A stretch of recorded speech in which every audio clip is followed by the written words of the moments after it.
At the budget today, and who better to talk to than Shanker Singham, who's the chairman of the Growth Commission, a non-partisan group of leading international economists. Shanker Singham, good morning. If you look at the front page of the Financial Times today, it's not normally my required reading, but I guess you read it more than I do. UK borrowing costs have hit a post-election high. The markets are already nervous about the scale of the borrowing and potentially how much money she's going to lever out of our pockets in the budget. Yeah.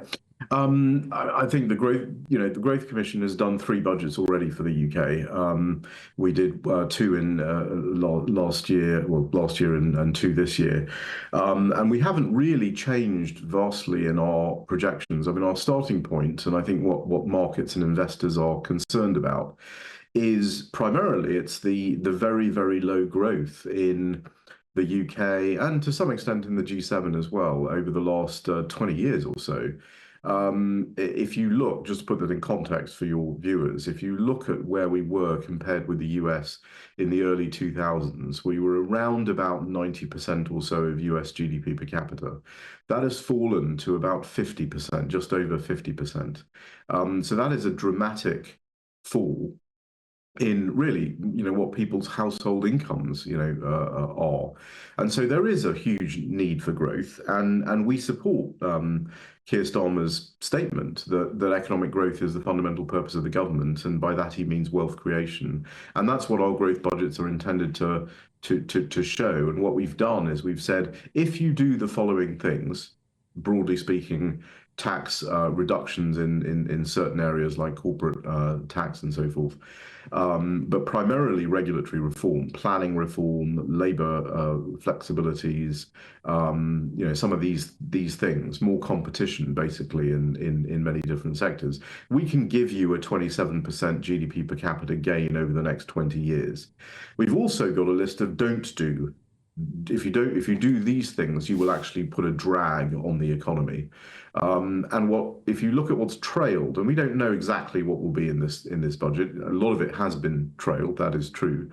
But if you look at the things that we're concerned about, it would be things like removal of tax relief on business assets for inheritance tax, the increase in the capital gains tax, employers' national insurance, the increase in the minimum wage. We modelled that, by the way, when the previous government had increased the minimum wage, and it was a significant drag on the economy. Nothing wrong with the minimum wage, but when it gets above a level, it becomes a drag on the economy, and it is now higher, much higher than any other OECD country, and we're looking at an increase of potentially 7%. So there's a lot there in the do not do list.